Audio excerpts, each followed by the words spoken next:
Tarot News. It's 10:30. Do you know where your children are? I'm just joking. Mine are stirring up a ruckus because they don't want it to be bedtime and they don't want summer to end and they don't want to be told what to do. Hello, I'm the Happy Medium and this is Phoenix Rises. When I say Tarot News, what I mean is we show evidence supporting our claims and use tarot to solve our own problems. This is literally just to teach you how to use your own time better. You could do anything you wanted, but you chose to stop and visit me. So, if you've been tuning in with me, then you will love these juicy updates. If this is your first time here, basically all week long has been Spiritual Court TV. If you're just now tuning in, we have been following along with the case of Tribal suing my mother for assault and battery. Now, the update to Tribal suing my mother for assault and battery against me is I received a counter summons. It is her suing me, not through Tribal, just her retaliation for her getting pursued for assault and battery is following me. It's having me subpoenaed, not even, I don't know. I have more court. It's court on court. So, what we have here is a long-term battle between mother and daughter, where I am her guardian. I have been her caretaker more than I have ever been her child. And in pursuit of her intense jealousy and envy and self-destruction, she has made a lot of claims. She's made a lot of mistakes. She's caused a lot of problems, and it's been a lifetime of problems, not just for me, for her parents, for her siblings, for her children, for her grandchildren, for the police departments, for the court systems, for mental health care, and for regular health care. So, touching on so many different categories is literally what makes it newsworthy. It's hard to see how the individual little pieces connect to each other, but when you have to go round and round and round and round and round, all the pieces connect to each other. If you have to, our country is dealing with a mental health crisis, and basically only a country of excess can have a mental health crisis, because otherwise it's a survival crisis. There's two different things. You either have enough to be having a mental crisis, or you don't have enough and you're in a physical crisis. This is a place where this woman is a mental crisis, and even with the services to help, they are not helping. They have their hands tied. Hello, dears. Hello.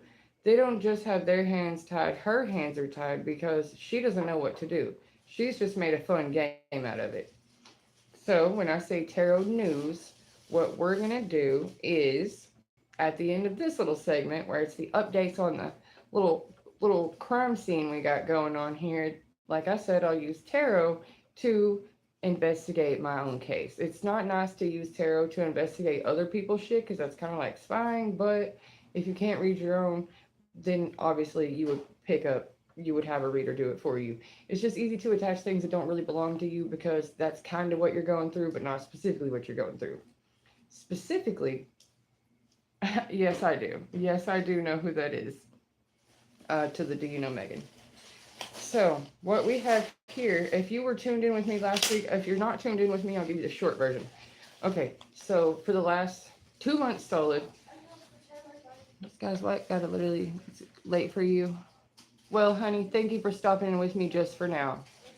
You have a good night, and I hope you get some rest. Okay, so back to the update. The update is for 2 weeks to 2 months, I've been saying that my mail is missing. My mother has been stealing my mail. She stays close, like literally hide in the bushes sometimes.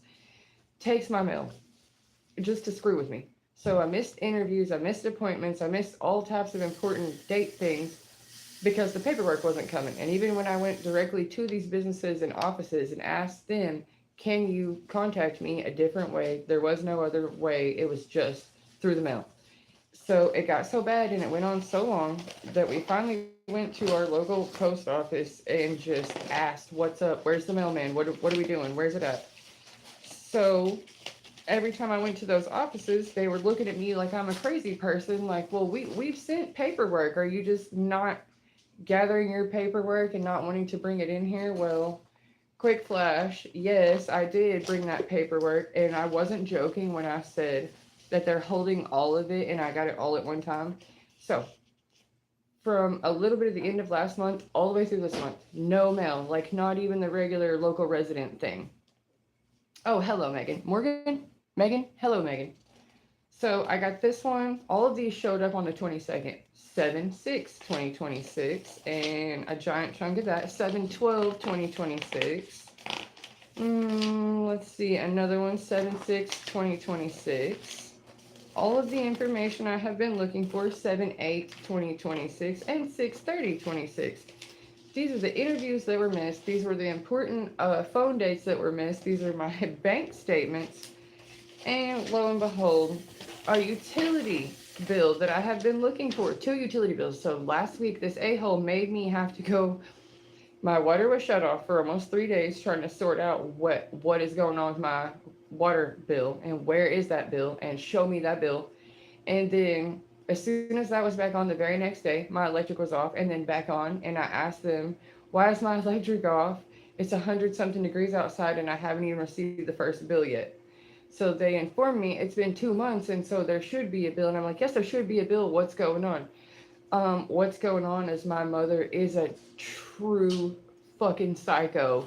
And she thought of something most of us wouldn't think of, because if she was stealing straight out of the mailbox at first, you would think she would keep that method up. No, she got slick with it and forwarded the mail to a whole other address in a whole different county. So once we finally do get a hold of the utility company on the phone, because it's all automated, she finally tells us where it's going to. And I was like, that is not the address. That is not the address that the bill's being paid on. That's not where the mail needs to go to. I haven't even gotten my account number. I can't get through here. So with help, it gets turned back. It gets found and then turned back on, because they were like, oh, it's not even due. We were just wondering why we weren't getting a response. Fixed. Then the water company that I'm always on here bitching about, it's the local water company, and holy fuck, they're savage, y'all.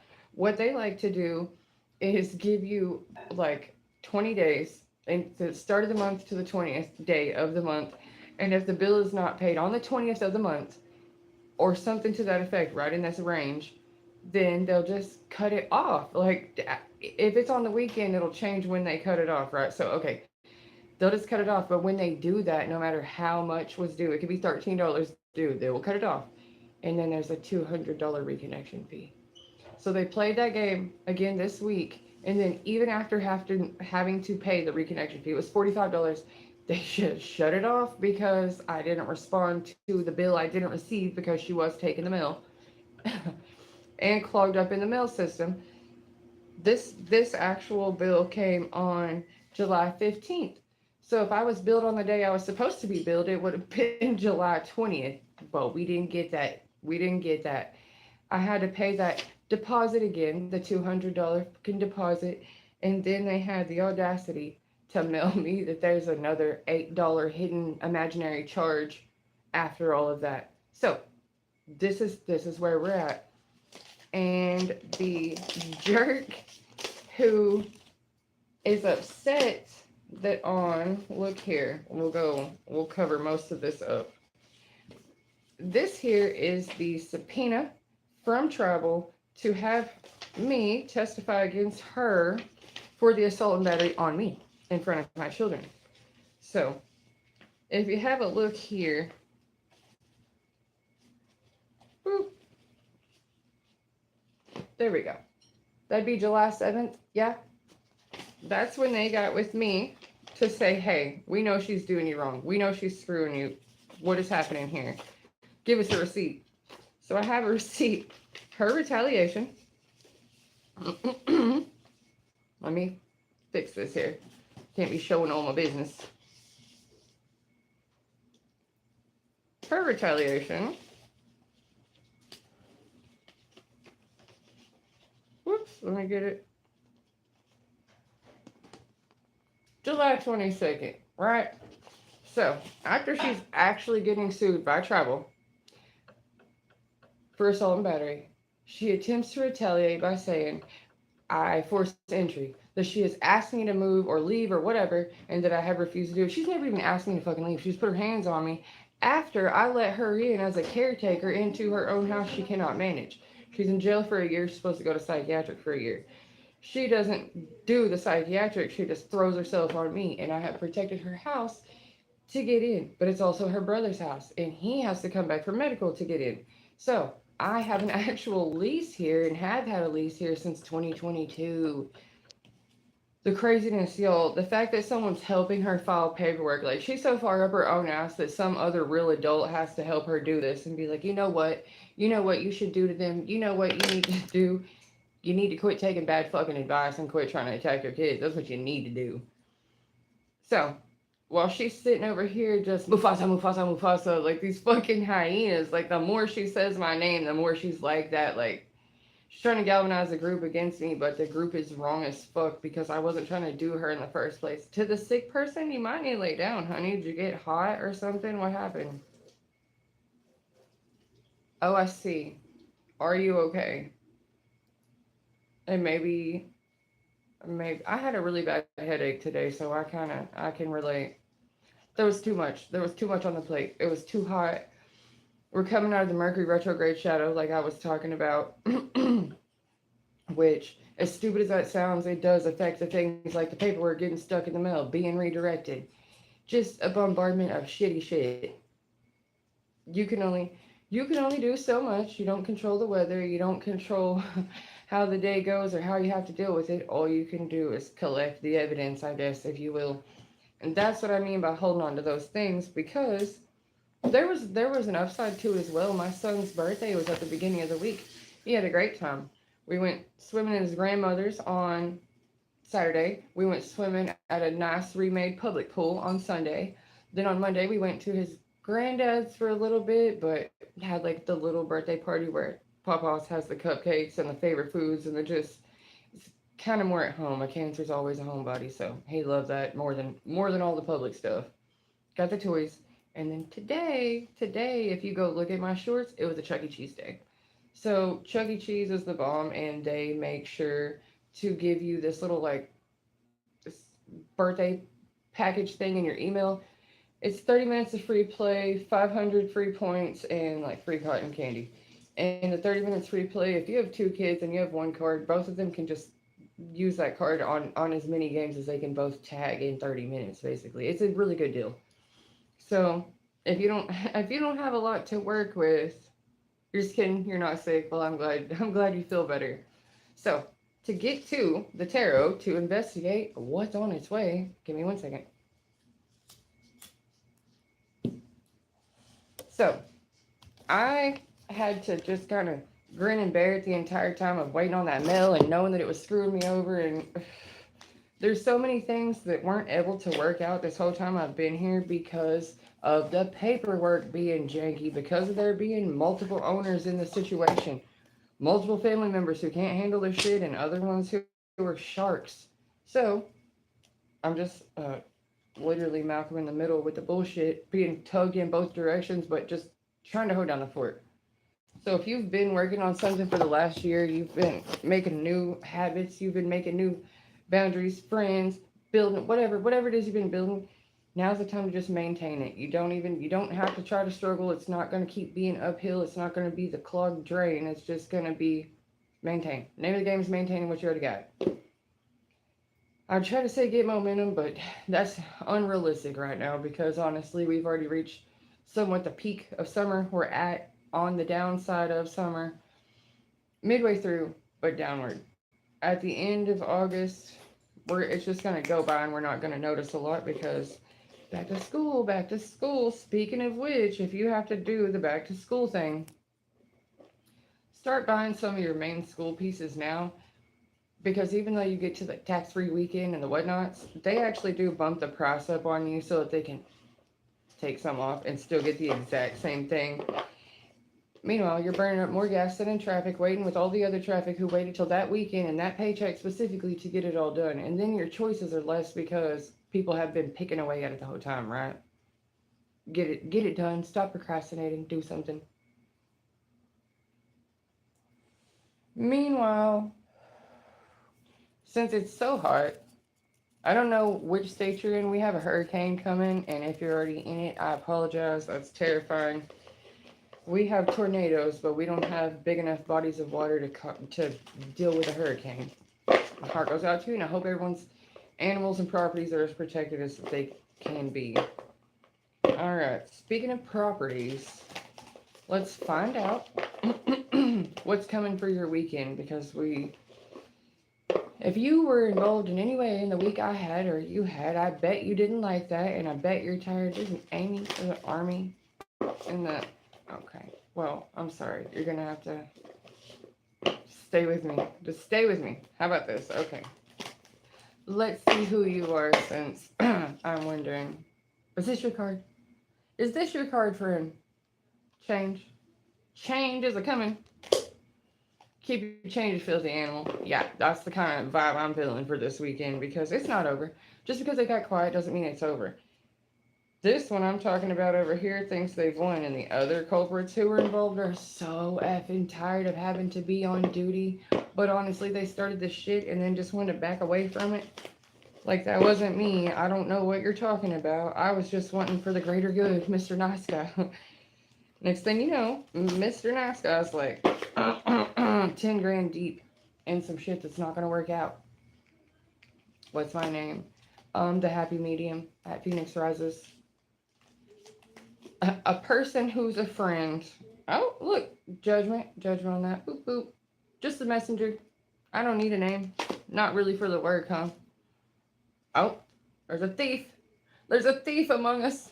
Somebody really did think they got away with some shit. And this definitely pertains to what I was talking about because thinking that you can out money, push your weight around, tell lies, get enough people involved in those lies, get enough corporations involved for the lies. Like I said, utility companies involved, post office was involved, relatives were definitely involved, redirection was involved, lying, gossip, greed. Not just the greed, it's just like fraudulent paperwork being done.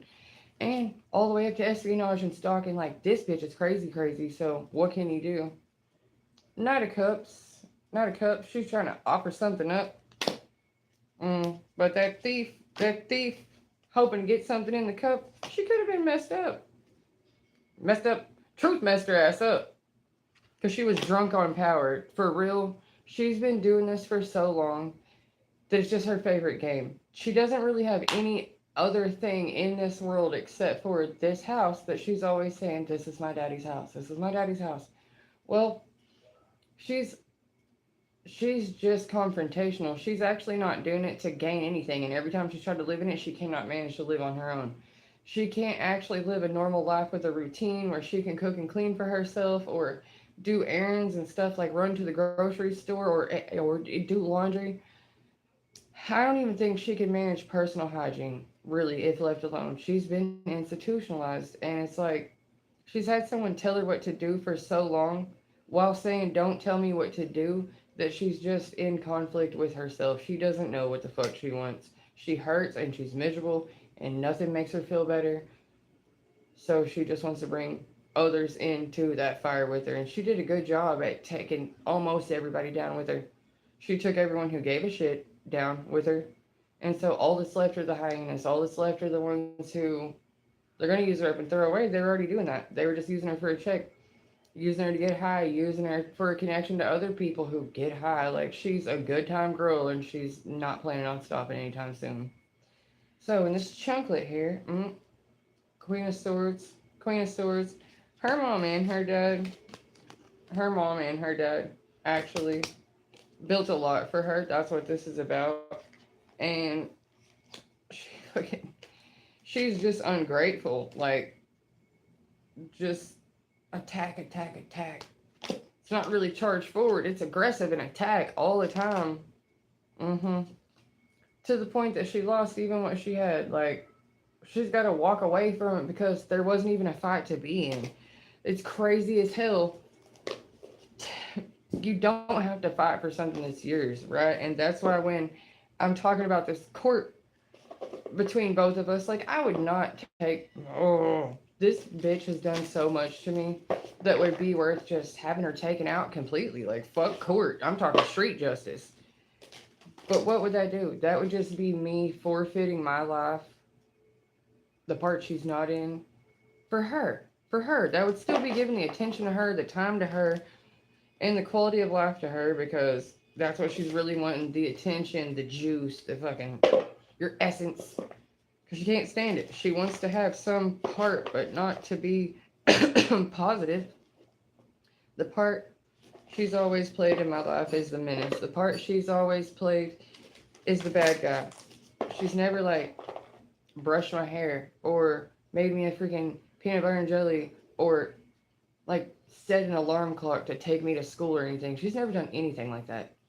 She has put my life in danger multiple times. She's put me in awkward and weird situations, like grab the steering wheel while I'm driving or throw a pair of flannel pants on an open flame on a stove. She just cruel, stupid things, unjust things, and I tolerated it and tolerated it and tolerated it because she's my mom and because I love her, even though she doesn't love me. Even though I had to make up a version of her to love because she's that ridiculous. I forgave her and I just always saw her like a child, like someone who's just, not that she's not guilty of it, but there kept being an allowance for a leadway for like, she's having an episode. I tried to understand her more and more. And there's a fault in that. You can be too understanding, you can be too empathetic, and they know that about you. They're counting on that. They're fucking snakes in low grass. They're the type who will play the system, play your heartstrings, play on your emotional field, and make you feel like you, the responsible one, need to have accountability for them not being responsible.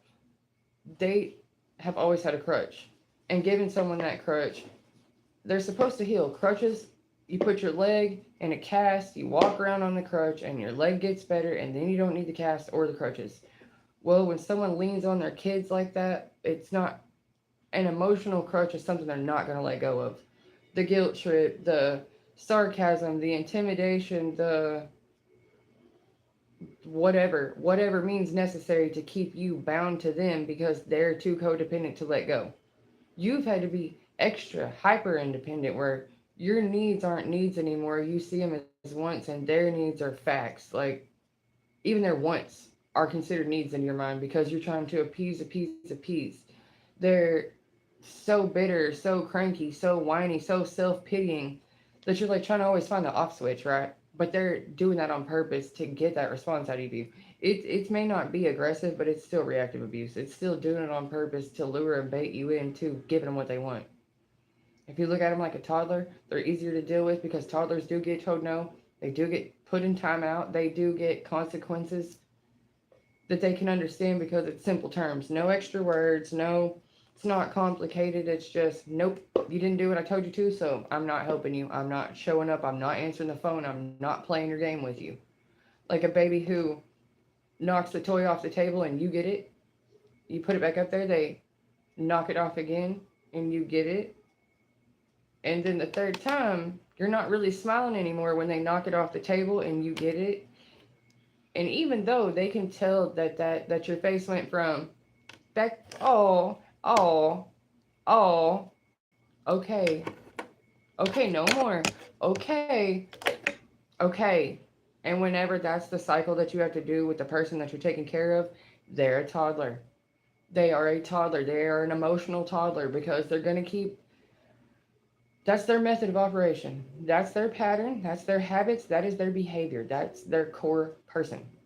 It's not deeper than that.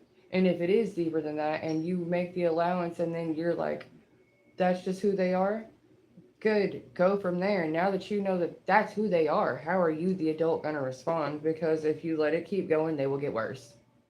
I've seen this with, it's going to sound a little bit mean, but I'm talking about my own experience and my own professional work where I have worked in at home care, and instead of hospice, it's at home care.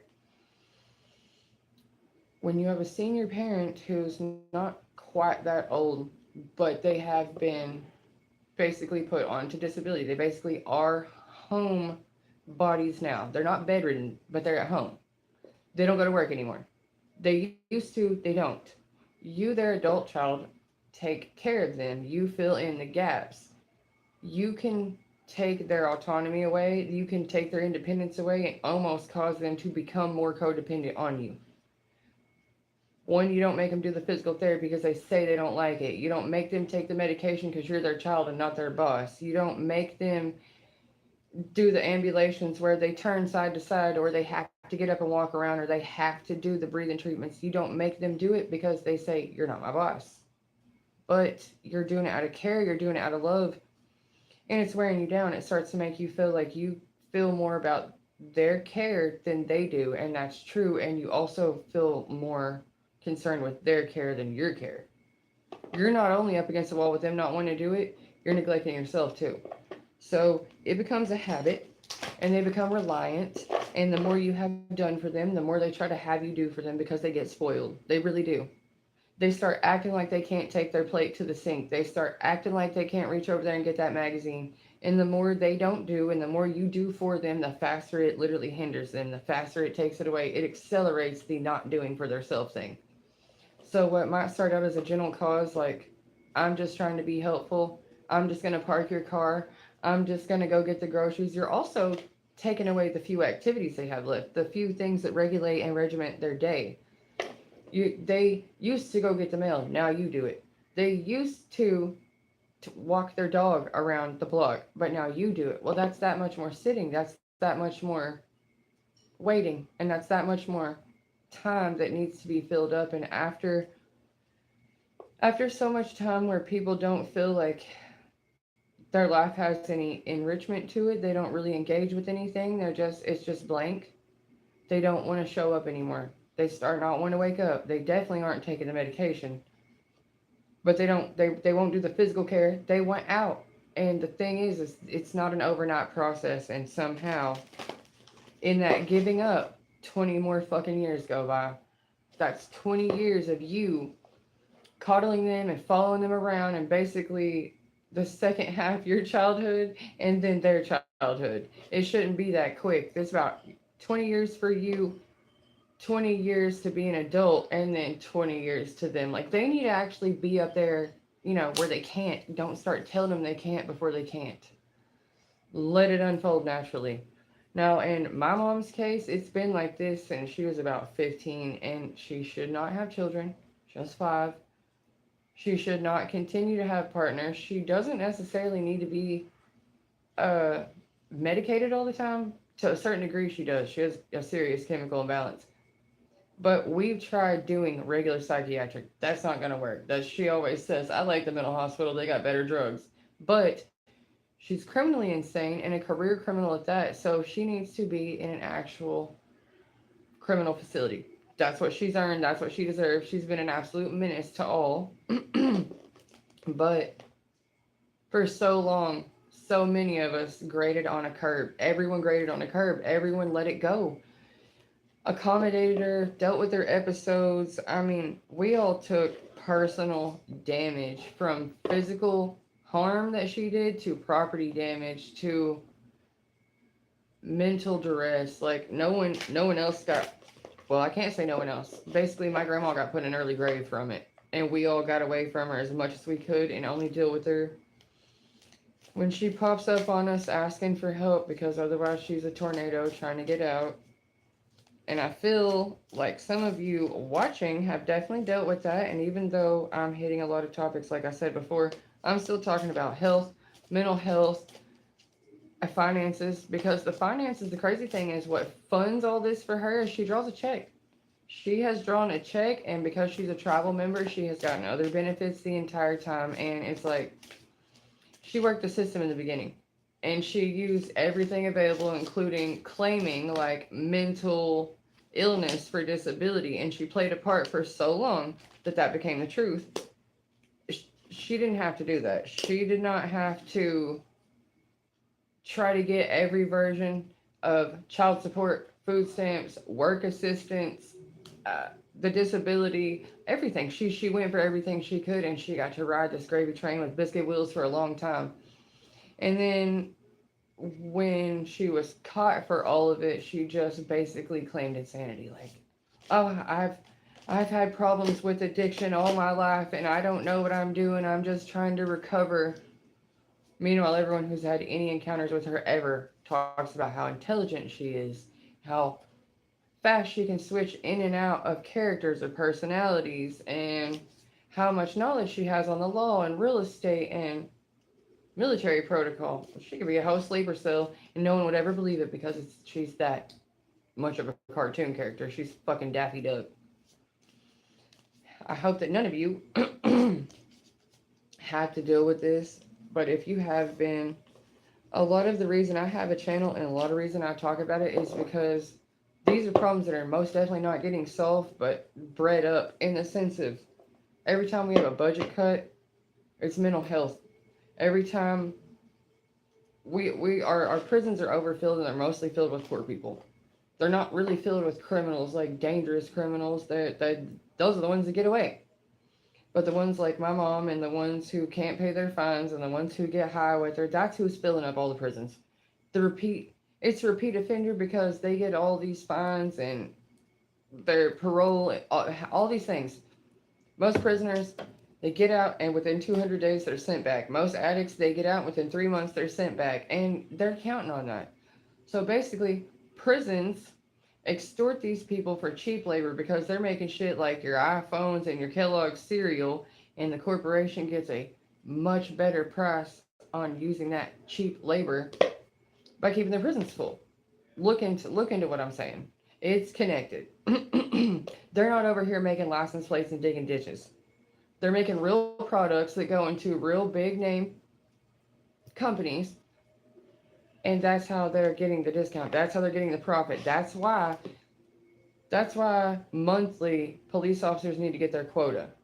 Do you think there's that many bad guys in your town, or do you think it's about the bottom dollar? Do you think it's about making sure that each officer at each station in each county gets a certain number of offenders? Just like a school needs a certain number of students in the seat every day to get the school funding for that many students. You get what I'm saying? It's not just a monopoly, it's a spider web that requires the trickle down. This one gives this one a deal, and this one gives that one a deal, and that one gives that one a deal, and it's not really synergy, it's fucking synergy. Like, that is what the nepotism is. You don't have to be friends, you just have to be both getting a better deal in a kind of grimy way instead of making sure it's ethically sourced, instead of actually trying to rehabilitate people, instead of actually trying to use the funds to make it not shitty in the first place and have more productive citizens, right? Instead of having educated people, we have a quote unquote overeducated society without a need for those in our job market. Well, if everything's going to be customer service and everything's going to be automated, people are pretty much going to be living as if they've been institutionalized in the first place. They go from school to another building to inside their house to never going outside, never seeing the light of day, and never having the freedom to move the fuck around. So what they're going to get is a type of mental illness that prisoners get. A lack of hope, a lack of motivation, a lack of health, a lack of any kind of, it's not even rehabilitation. They're stunted in their growth because they're always at square one. They're always a teenager who hasn't gotten a car or moved into their own house. It's a failure to launch. It's a always back to square one kind of thing. So that within 200 days, whatever they're working on fails and they have to start over again.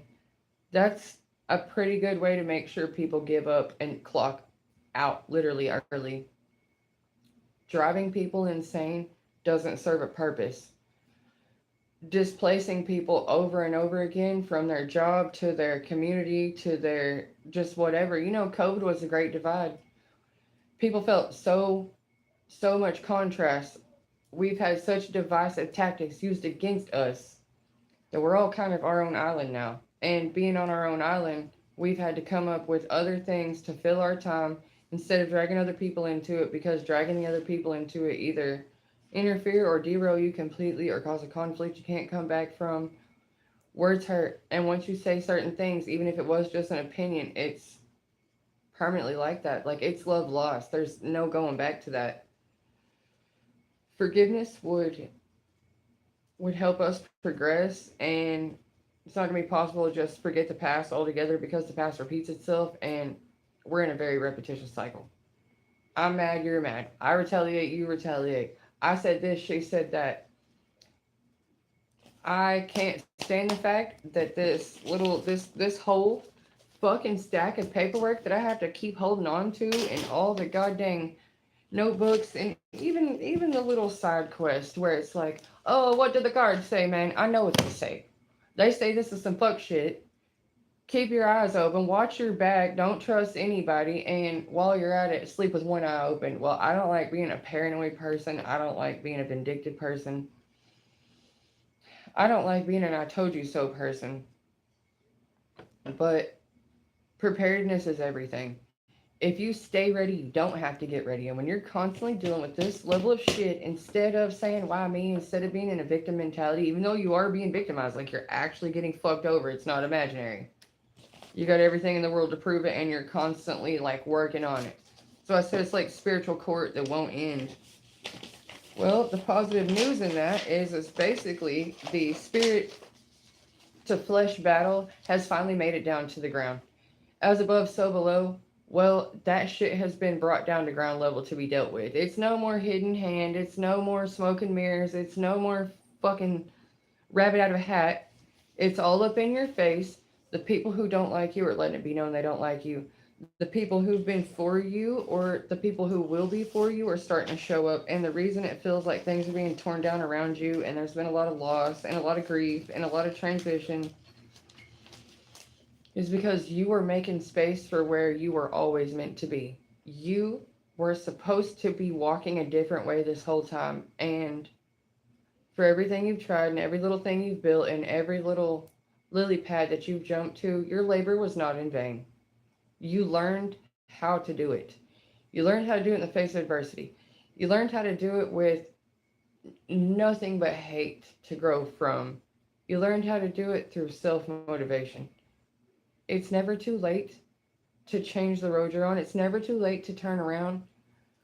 But to make a turnaround, you can't stay with the people who are hell bent on bringing you down. You have to face facts. You have to fucking admit when people hate you. It's part of it. It's part of it. No matter how much you love them, if they hate you, cut them loose because it's poisoning you. For real. Even if it's secretive and they never say it. They're wishing ill on you. They're interrupting you on purpose. They may not be plotting on your downfall, but when you think it's a real friend, you think it's a real genuine person, and you share your woes with them, and they're secretly kind of happy about it, they're secretly hoping more stuff happens to you, that's not a friend. That's an enemy. That's not love. That's competition. There's a such thing as healthy competition. It's not bad to have that feeling, but it's awful to do that to someone you say you love. That's not love, it's competition. It's not even admiration. It's in a little bit of way an insecurity to where you feel like this is the one to beat. And if you put yourself in competition with someone, then you're a thief of your own joy. Because that saying is very, very true. Comparison is the thief of joy. If you're looking at someone else thinking, how come I'm not like that? I'm not feeling like that. I'm not thinking that. Because you're not them. And you didn't have to go through what they went through and then recover from it to get to that good mindset. And some people use their stuff to cover up their pain. So just because you're seeing their stuff doesn't mean they're in a good mindset. A lot of displaced envy causes people to like have goals that they don't really want. You sign up for shit you don't care about just because you want to appease someone else or because that's family tradition or it's a long line of. I didn't come into this house because I wanted to be the inheritor. I came in here because I know that my relatives aren't even capable of taking a good thing and making it work for them. At the cost of me, I've tried more than once. I've saved this. The structure is safe. The bones are good. But the people that come in and out of it, they're fucking lost souls. One repented, and that's how he's going to manage to make it back because he was ready to take one for the team. Like with my mom a year ago, about almost a year and a half ago before this, he was like, man, it's going to have to be me. I'm going to have to stop her, and then it'll just be done. I'll end up back in prison, and we both suck. We both deserve to be in trouble, but I'll get rid of her, and then I'll go do my punishment. He didn't have to. She got crazy enough that they both just got locked up, and now cut to the year and a half later.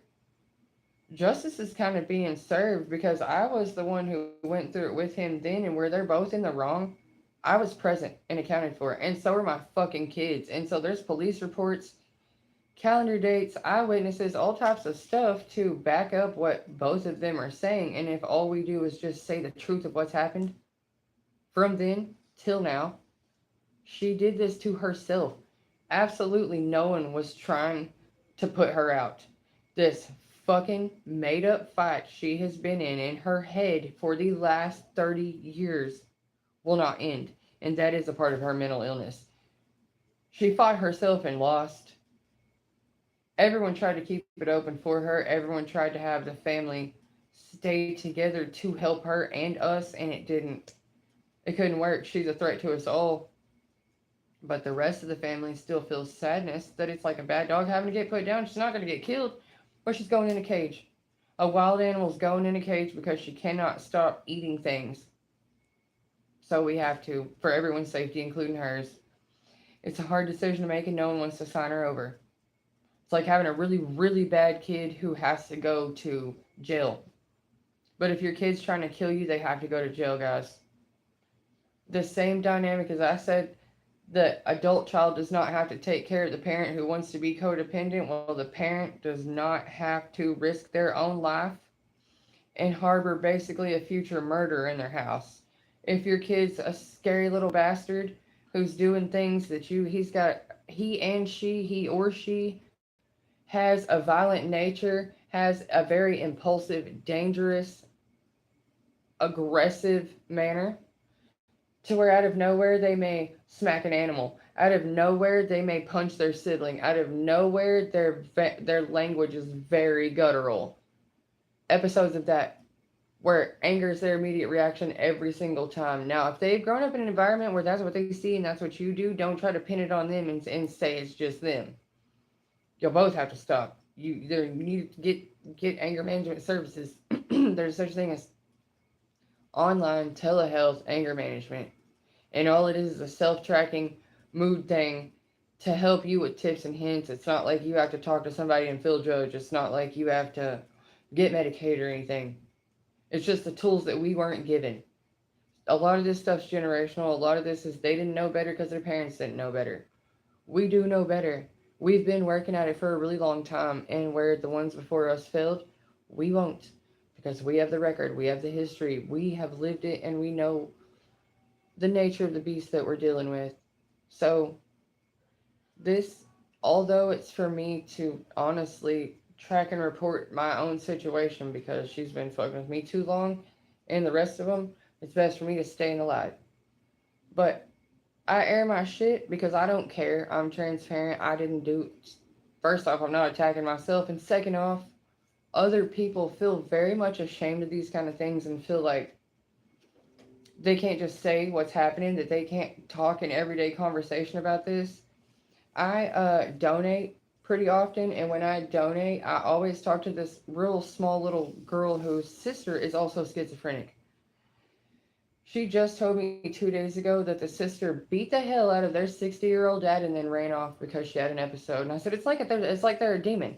Your relative died a long time ago, but they're hosting a demon who likes to fuck with their former family. It's very sad. It's very difficult to understand, and it's scary when someone's talking to you like you don't know them and they don't know you. We got to learn to deal with it. We got to learn to let them go, but we can't just, it's not an emotional letting go. It's make some distance between y'all. It's go ahead and call it. Go ahead and make that boundary. Go ahead and prioritize your safety over their fucking condition.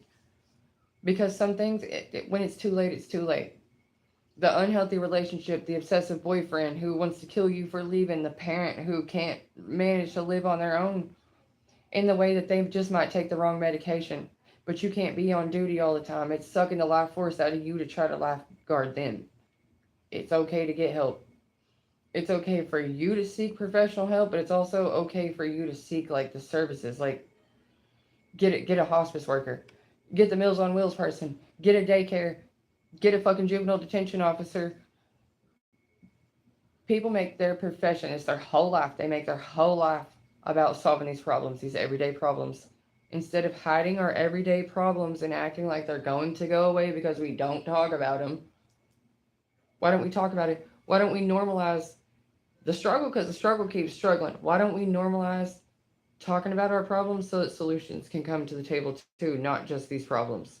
We're all dealing with it in silence and isolation, doing the best we can to survive their antics. But if we get together like a support group and we talk about one, the incidences that we've had, and two, what did you do to get through that? Because you still love these people, you still work with them, you still care for, like, take care of others like this. So the more we know, the better it'll be. And the not talking about it's not fixing it.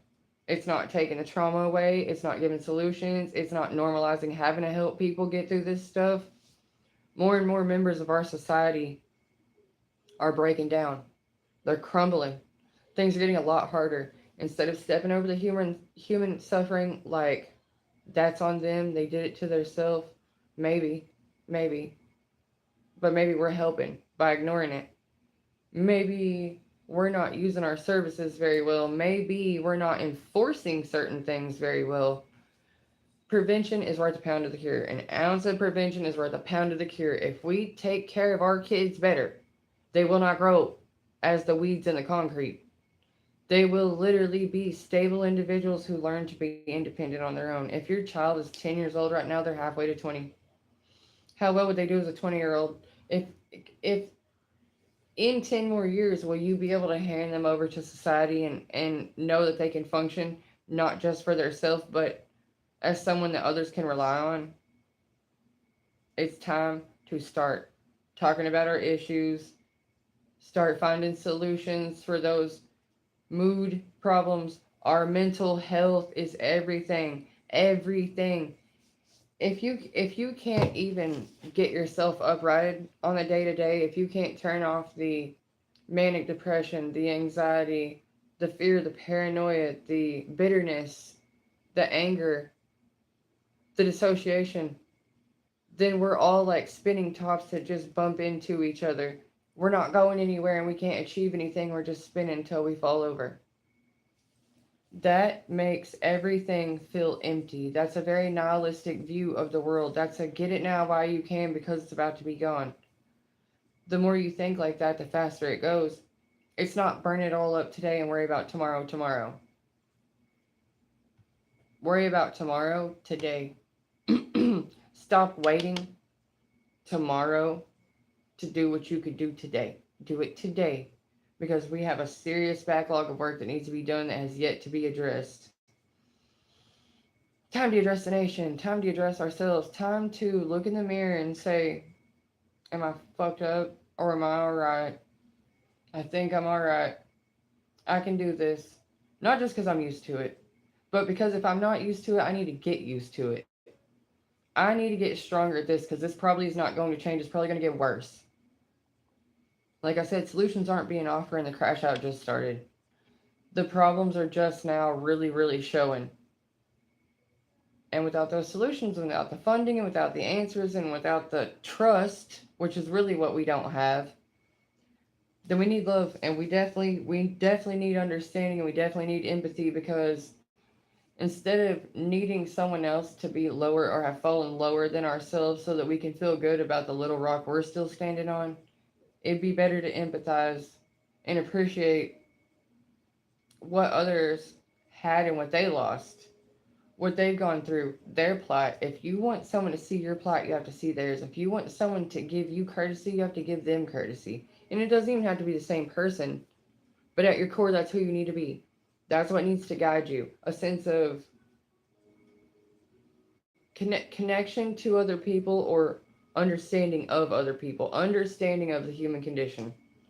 Then no matter what the details are, and no matter what the setting was, and no matter who the characters were, the experience is pretty much the same. The age groups experience similarities, the races experience similarities, the genders experience similarities, geography, just the sheer location of people share similarities. So we're not that different. All the divisiveness is a selling point. All of the divisiveness, I'm hardly getting it out of my mouth. It's so dry. The separation. Separating and separating and separating is good in the sense of we all find out who we are individually, but separating and separating to the point of feeling absolutely alone. You've lost all your litter mates. You have no companions. You have no teammates. You have no neighbors. You have no family. You have no clique, no crew. No, who wants to be like that? There wouldn't be 8 billion people in the world if we were supposed to be alone, right? Even our lost loved ones, do we not go to their shrine and mourn them? Do we not think of who is here, who was here, and in planning for babies who will be here? We obviously need each other. We obviously love each other, or we wouldn't keep on asking for there to be more people, right? The hate preaching needs to stop. The shoving away of people need to stop. It's good to have your own version of self. It's good to have your own ideas. It's good to have your own hobbies, your own thing going on. It's good to produce and not just consume. But if you are the member of our society who can no longer produce, or you never were able to, that doesn't mean you deserve to be here less. It doesn't mean that you're unworthy, and it doesn't mean that we're unwilling to do for you. What we need to do is use what we have better and learn what is needed of us. We need to start asking questions like, what's missing? What do they actually need? And what is the future prediction for where this is headed? Like, if it's this bad now, what will it be untreated? Because just ignoring it and sweeping it under the rug is like literally trying to stick a dead body under a rug, sweep more dirt under it, it doesn't go away. Trying to hide the breakdown and decay underneath the concrete rug is not hidden. It's all collapsing in on itself. And that's kind of like an agreement we came to. Like, it's a subconscious agreement we all came to, that I hate this and I wish it was different and I wish it was better, and I want it to be like this and I want it to be like that. Some of the things that have fallen down lately are because we want it to be different, are because that we need to do it a different way. Tearing things down, losing things sucks. But when everything falls down, that's actually just the blueprint for how to build it back better. Part of it did work. Part of it did not work. Why did it not work? Okay, when we build it back, when we build more or we build different, building back doesn't mean build it back like it was. It means the structure was needed. So now that it's gone, we need something else. We need something different. Something that's not going to hit those same pitfalls, because we know that that's a factor, that's a likelihood, that that's a possibility. And so we want to avoid those possibilities. With there being so much information available all the time to us from every single direction, there's no reason we shouldn't have solutions to old problems, current problems, new problems. But that's not what we're doing. We're just making new problems and arguing. We're fighting in court about bullshit. We're using institutions that don't rehabilitate people. They snatch their fucking souls out of them for pennies on the dollar so we can buy pork rinds at Walmart. I mean, there's got to be a better life than this, right? We shouldn't be on the hamster wheel, just basically being a battery-powered box where our motion keeps our lights on. That's not quality of life. That's not doing anything. And you could honestly have a happier, more balanced life if you quit your job and camped out in a tent for a while just to get contrast, just to get perspective. That's what's starting to happen. People said, fuck it, I think I can do it different. I think I could enjoy myself. The more I'm at work, the less I see my children, and I'm only going to work to take care of my children, so I guess I'll quit my job and stay with my kids. Those are the kind of decisions people have been forced into, and then they found themselves happier and healthier because of it. And even when they had the opportunity to go back and make pennies on the dollar and be drained of the very blood in their body, they didn't like it so much, and it wasn't even paying off as much, and they'd already learned to live without it, so they didn't really want to go back. And even when they were forced to go back, there's still a whole resistance, a whole what's in it for me attitude. What are your perks? What's going to help employee retention? And I bet y'all don't know this, but there's whole workshops done now at businesses and corporations, including work from home jobs, internet jobs, that ask What can we offer to help us with employee retention? A paycheck is no longer enough to keep people working there. They the promise of, oh well, you can work here till you retire is gone. So you asking the worker to put in more than a year or 5 years anywhere is not that likely. You're going to have to offer them something better than you make minimum wage. They're like, whatever, I can work two part-time jobs whenever I feel like it. I can just do a project. I can be an Uber driver. I can do DoorDash. I can do, and there's all these little side hustles to where instead of taking up a full-time job, a 9 to 5 situation, they're not doing that. There's more and more entrepreneurs. There's more and more nomadic people. There's more and more van life, like all that, because people choose their freedom. People choose to have their experiences now instead of the delayed gratification. Because we've already been told by our systems, if you wait, it won't be there. By the time you work your way up to that position will not exist. That facility won't exist. Those resources and that funding won't exist. All the things that you guys have seen provided to the generation before you won't even be there. Um, what your elders got, you won't be getting. It'll be gone because they're using it all right now. And we don't have a way to refill that. It's like a non renewable resource called Social Security.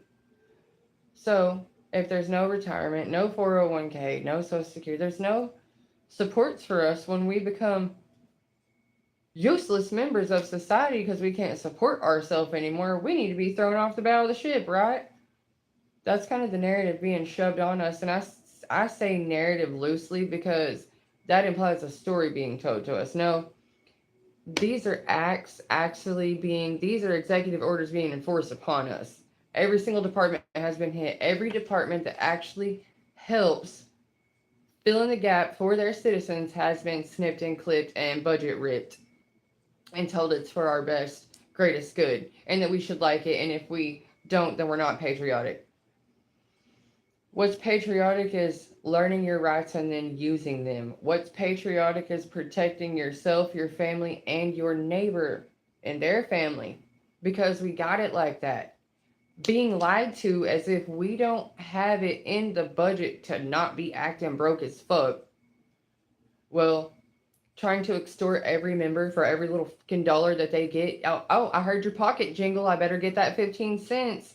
I saw that you took an extra 2 mile trip out of town. That you must have some extra expendable funds. We need to get our hands on it. And with our businesses and our government acting like we owe them a debt and they are the dirty bookie who's about to break your kneecaps, it's gotten real unfriendly. It feels like we're obligated to do certain things that we're sure as fuck not. And then we're agreeing to things that we have the right to push back on. We need to use our information a lot better and we need to talk about the problems even if it puts us at risk. It puts us at risk of fixing it. It puts us at risk of putting those who are fucking selling us out of business. It ends those who keep us sick. It ends those who keep us angry. It ends those who keep us fucking separated and cheating and starting 2 to 3 new families and moving every fucking 2 months.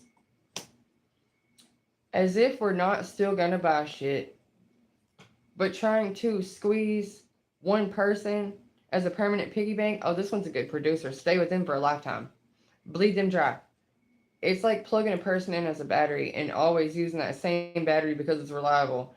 Instead of giving anybody any other chances, instead of letting anything grow and see what comes forward, we're just going to stick to the hits. We're going to stick to the classics. The haves will continue to have, and the have nots will support that. Not true. The more expensive things you make on us to where we don't have access to them, the more hostile everyone becomes, the more critical and low vibing. I say low vibing because they're actually sick. Their immune systems are down. They're tired. Their brain functions are suffering because they've been in prolonged stress, and grip stress actually will burn your insides up like a computer that overheats. So, we're not in competition with the machine, especially when the machine's trying to keep us alive. What we have to do is backtrack, rewind it, go back for them, catch them up, and when I say catch them up, what I mean is use what we have available to deal with them better. Use what we have available to help us progress. If we're just going to use what we have available to extort everybody who's left, it won't be too long before there's nobody left to extort because they're all burned up, right? You want your producers to produce, let them graze. You want everyone to just shit out and lay down and die where they're at, then take everything away from them. Because the easiest way to control the population is through starvation. Let's be real. Let's be real. Controlling the food supply absolutely controls the compliance levels. But in a place where people know how to grow their own food and they know how to, especially the rural areas, the breadbasket areas, the fishing communities, the people know how to feed themselves, right? So you have to get more drastic. You have to poison the water. You have to kill off all the fucking fish. You have to poison the vegetation with the chemicals. The air, water, and the ground have been poisoned because you're not even allowed to collect rainwater anymore. You're not even allowed to make an irrigation ditch for yourself. You can't make a fish hatchery. All these things, all these normal ass things that shouldn't be an alarm to anyone. You know, if you make a little garden in your own yard, not a community garden, a garden in your yard, the FDA wants you to register it with them so that they can. I don't know why the fuck you would need a registry on people's personal gardens, and if they feel like it's a gloat, it's a way for them to do the same thing they did during COVID when they said, "Oh well, we thought some of your chickens got infected, and we'll pay you to kill all the chickens instead of risking some of them getting others sick." Now, the sleight of hand did not work on me because I'm an old soul and a boring bitch, and I watch the news and I listen to what people are saying, and I listen to what they're not saying. I pay attention to the stock market. I pay attention to where our food's coming and going from. I pay attention to our oil prices whenever our leader is saying that we're oil independent, but every time he shoots someone else, our prices go up. I don't think it's coming from our reserves. I think we're still buying the shit from them. Are we paying them to shoot them? Is this little fucked up game of Axis and Allies battleship? It doesn't matter. It does not matter because we're already there. It's already that time. What matters is that the fallout from what's going on gets repaired. We're not gonna be able to stop the bleeding till the end, so we need to pay attention where the shots are landing, right? We're gonna need to send medical for all that. We're gonna have a lot of players who have to get pulled off the battlefield. If you are on the front lines of paying attention to shit and putting yourself out there to be heard and make it make sense, because you don't want all the people fooled all the time. You can fool some of the people some of the time. You cannot fool all the people all the time. Like I said before, I have family members who do this shit because it's who they are.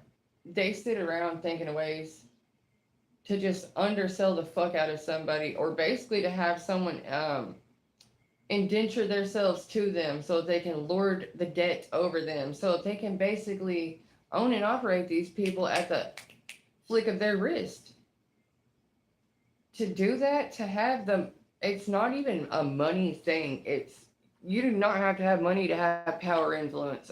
Having power or influence will cause people with money to follow you because they have it, but they really want to know just where should they be seen, what's best for their networking, what's good for the image, what's going to keep it going, what's good for the dollar. So they'll do all these, do photo ops and FaceTime with people who they feel are of the caliber that they need to be seen with. Meanwhile, they're actually low key sneaking around with people like my family who don't have a face or a name, but they know a guy who knows a guy who knows a guy who can always just get something done or found or said or something. And when you've had it done to you over and over and over again, you don't really owe it to them to be quiet about it because there's other people like me who've had to be the fucking monkey in the middle to where your life has been made harder by your family being this way.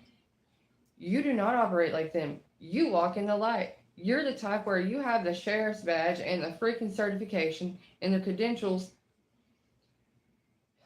and the complete opposite mindset of those who would do that. So you're constantly trying to do things the right way. And any little burp and hiccup makes them be like, well, you want us to do the one thing?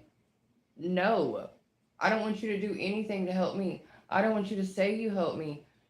And I don't want you to go behind my back and help me. But they have definitely taught me the value of information. They have definitely taught me what it's like to have to work with people you don't like at all. The business is business, and there is no room for feelings in business. Now, our government is ran like a business. It is not ran like a family. It is not ran like a country. It is ran like a fucking business with businesses. So, until we make it our business, what the fuck business they're doing behind our back, we're the ones getting sold out. Like, we're the product being sold. It's time to do our homework. It is time to sit down, and we don't have the news the same as we did. And if we did, they wouldn't be telling us what to do the right way. They'd be telling us what they wanted us to do to help keep it going.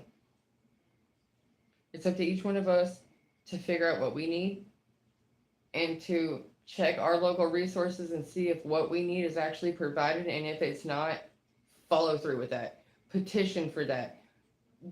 Have outreach for that. Bring awareness to that through social media. It's like what we need to do is get more awareness. We've had some very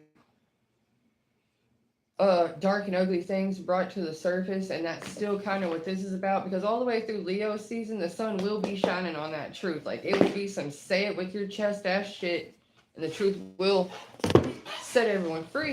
But it's gonna piss you off first. We're gonna have to hear all the bad news first. We're gonna have to fucking show restraint first, so that instead of getting mad and having an impulse reaction and just keeping it back and forth going, it's actually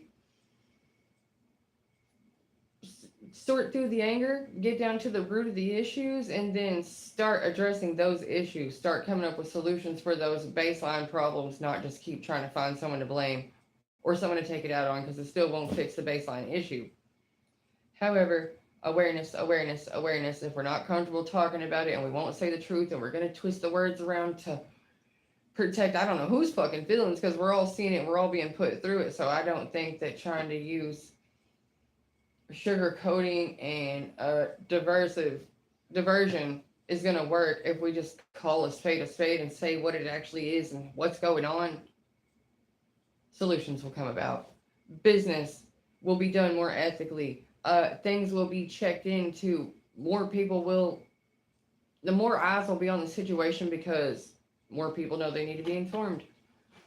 More people participate in what's happening to them instead of just letting it happen to them. It's time to join in, at least in the sense of, if you don't care about other people, care about yourself enough to do something about it. If you don't care about yourself, help the ones who can't do anything about it for theirself. Until next time, guys, I do believe it's 11:30. That's our hour of tarot news. I love you, and until next time, good night. Protect yourself and protect those you love. Bye.